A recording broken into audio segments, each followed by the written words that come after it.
रंजना देशमुख मराठी सिनेसृष्टीमध्ये एक काळ गाजवणारी अभिनेत्री म्हणजे रंजना देशमुख। भूमिका कोणतीही असू द्या, कोणतीही भूमिका असू द्या, विनोदी भूमिका असू द्या, गंभीर भूमिका असू द्या, प्रत्येक भूमिकेमध्ये स्वतःला सिद्ध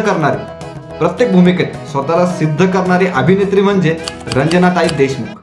आता तुम्हाला वाटत असेल की ह्या काळामध्ये जुने ब्लॅक अँड व्हाईट टाईपचे चित्रपट कोण बघणार आहे, तर एक चॅलेंज करतो मी तुम्हाला।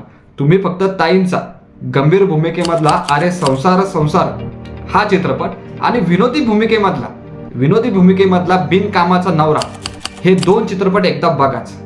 आताचे चित्रपट फिके पडतील, आताचे जे अभिनेते आहेत ते सुद्धा फिके पडतील असा हा चित्रपट आहे आणि अतिशय सुंदर असा अभिनय या चित्रपटामध्ये केलेला आहे। खरं सांगायचं झालं तर रंजनाताई यांनी मराठी सिनेसृष्टीचा पाया रचला। त्या जितक्या सहज रडवायच्या तितक्याच सहज हसवायच्या अतिशय सुंदर अशा अभिनेत्री म्हणजे रंजनाताई देशमुख। 1987 साली ताईंचा एक अपघात झाला। एका चित्रपटाच्या शूटिंगसाठी जात असताना ताईंचा हा अपघात झाला होता।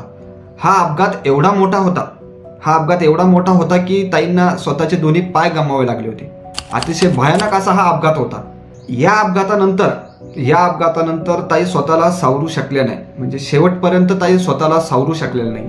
आता त्या काळी अशी चर्चा सुद्धा रंगली की अशोक सराफ आणि रंजना देशमुख यांच्यामधील प्रेम प्रकरणाबद्दल बातमी पसरली, चर्चा सुद्धा रंगली। म्हणजे बातमी एवढी पसरली की दोघांनी गुपचूप साखरपुडा सुद्धा आवरलेला आहे अशी सुद्धा बातमी पसरली, माध्यमांमध्ये अशी सुद्धा बातमी पसरली।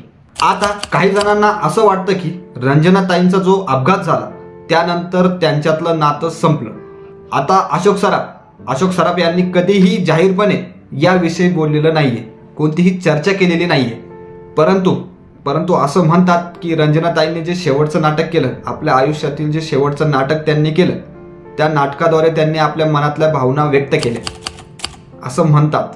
व्हीलचेअरवर बसलेल्या स्त्रीला तिचा प्रियकर सोडून जातो अशी या नाटकाची कथा होती।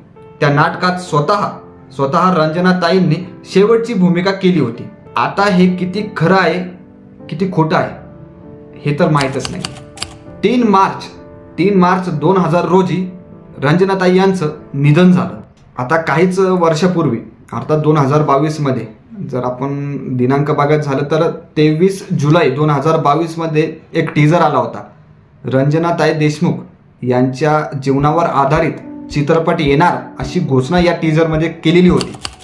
23 जुलैला 2022 रोजी हे टीजर आलं होतं। अतिशय सुंदर असं हे टीजर होतं। टीजरच्या सुरुवातीलाच एक गाणं, अतिशय सुंदर गाणं, पाहिलं ना मी तुला, हे गाणं लागलेलं होतं। अतिशय सुंदर असं हे टीजर दिसत होतं।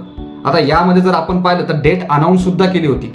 यामध्ये डेट सांगण्यात आली होती 3 मार्च 2023 रोजी हा चित्रपट येणार अशी अनाउन्समेंट झाली होती। या टीजर मार्फत ही अनाउन्समेंट झाली होती। रंजना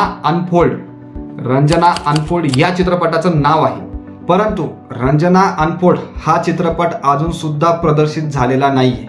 याचं कारण सुद्धा स्पष्ट झालेलं नाहीये। विविध ठिकाणी विविध प्लॅटफॉर्मवर माहिती घेण्याचा प्रयत्न केलाय की का हा चित्रपट रखडलेला आहे, परंतु रंजना अनफोल्ड अजून सुद्धा प्रदर्शित झालेलं नाहीये, कारण सुद्धा स्पष्ट झालेलं नाही। तर रंजनाताई यांचा कोणता चित्रपट तुम्हाला जास्त आवडतो आणि रंजना अनफोल्ड या चित्रपटामध्ये मुख्य भूमिकेत कोणाला बघायला तुम्हाला आवडेल, नक्की कमेंट करून सांगा। ही माहिती कशी वाटली, ही जी नवीन माहिती मिळाली ही कशी वाटली कमेंट करून नक्की सांगा।